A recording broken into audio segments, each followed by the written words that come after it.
Hey, this is Jungle Jenna, and in this video, I'm going to be talking about my bipolar journey slash story.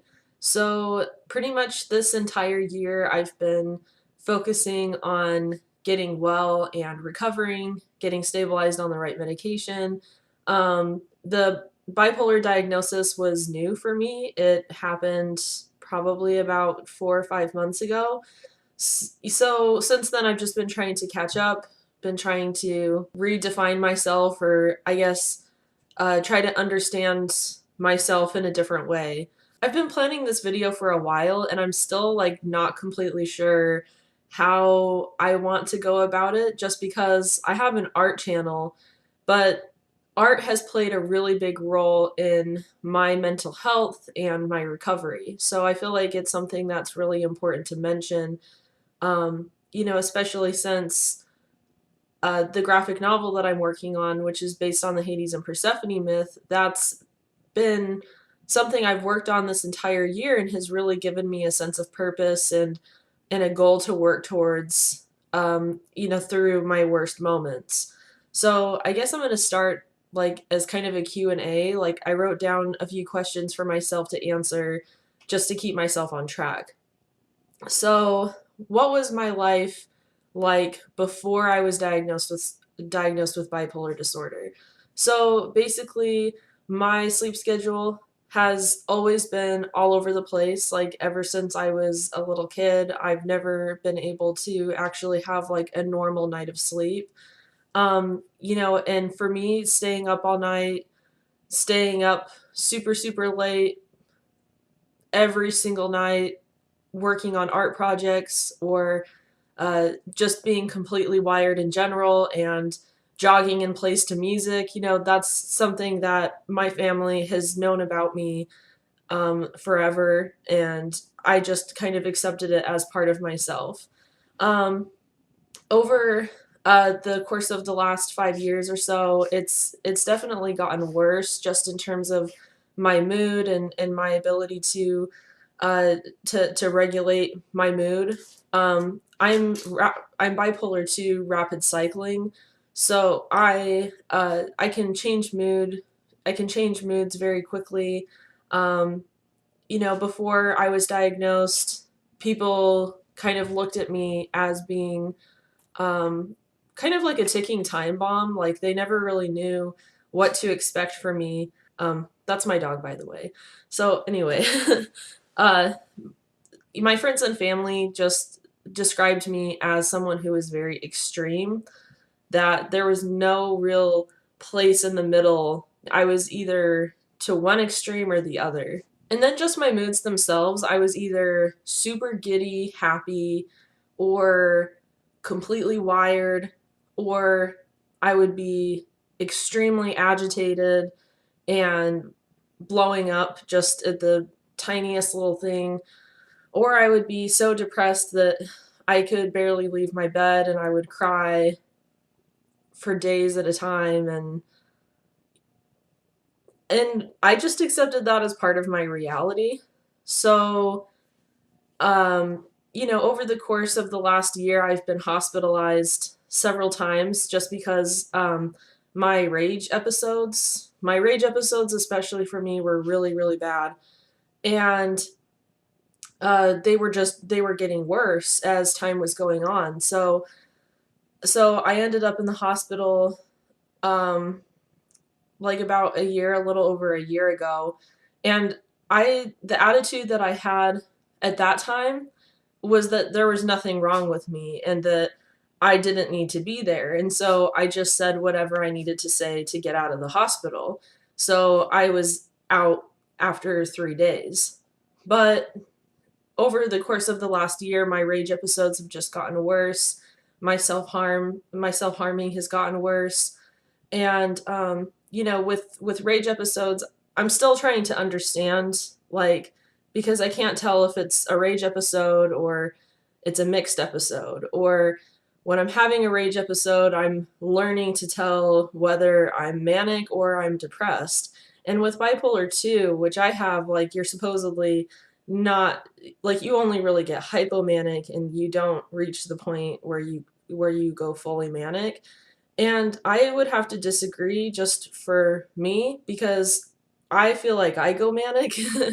um, so I've also learned that it's really hard to, like, bipolar disorder is a very complex um is a very complex disorder, and you can't like really pigeonhole it because each person is different.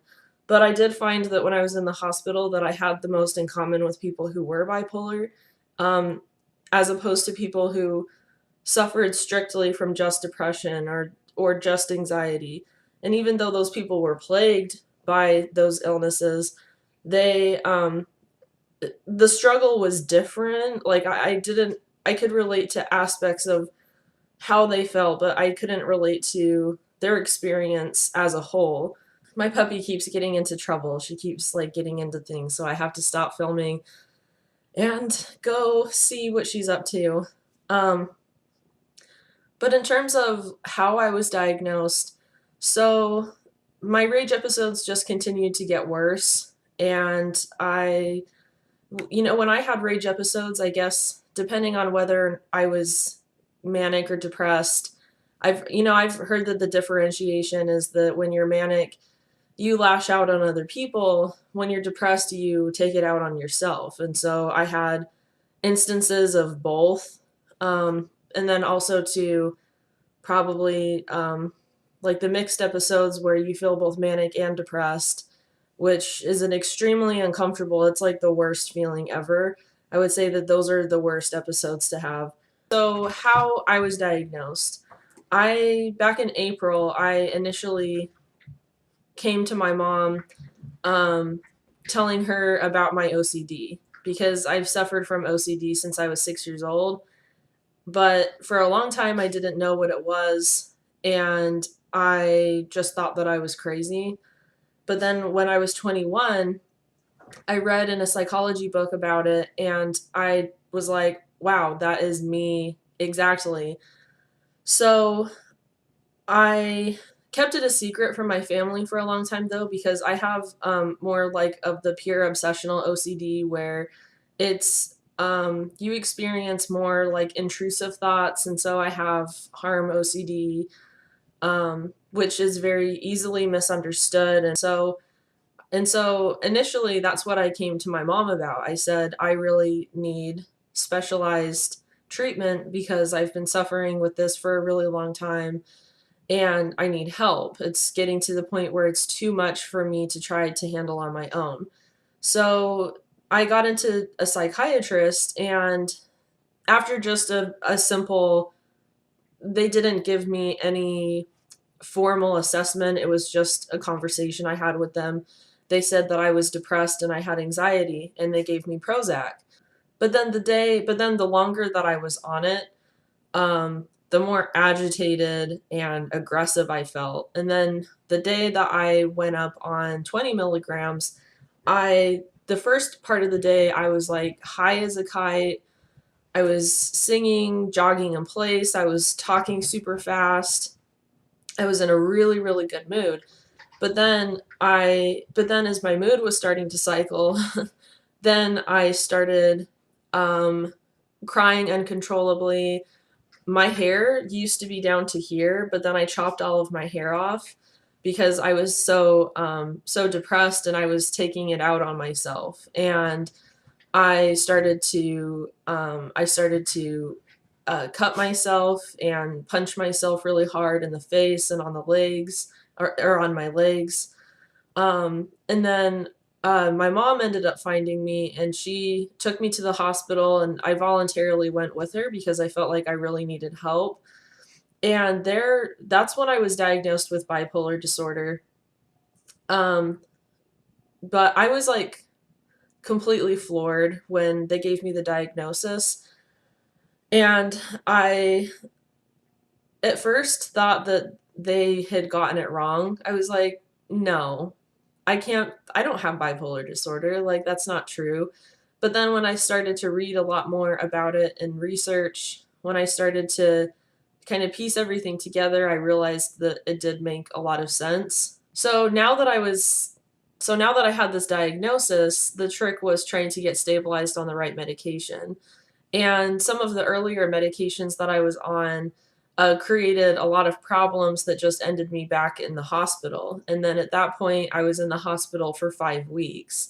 Um, so, and since then, I've just been trying to recover. 4 of the weeks that I was in the hospital, I was in a 1 month long program where I was receiving intensive treatment and getting stabilized on the right medication and also getting therapy and going through different like classes and stuff where I learned coping mechanisms.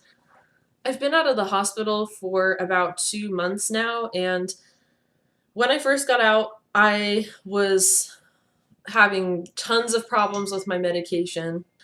And so it's just been something where I've had to take it day by day. There are days that I struggle a lot more than others. Sometimes it can be really hard to like remain hopeful just because you can feel so you can feel so bad and feel so just overwhelmed by it all that you feel like it's never going to get better. One of the things that's like really helped me the most, and this is why I'm making the video for my art channel, is doing artwork. There have been times just over the past 5 months, or really just this entire year so far. So the main thing that's really helped me to cope is doing artwork, and I right now kind of have set myself a limit of doing like one drawing per week because I don't really want to overwhelm myself. But it helps me to stay focused and it helps me to keep my energy.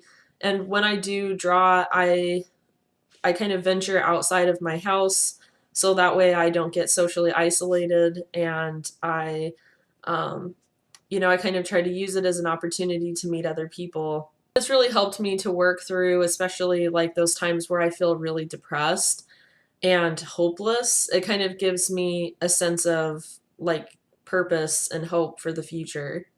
This art channel is about not only connecting with people, but it's also about like my recovery and me getting to a point where I feel like I'm healthy. So thank you so much for watching this video, and I'm going to be making more in the future.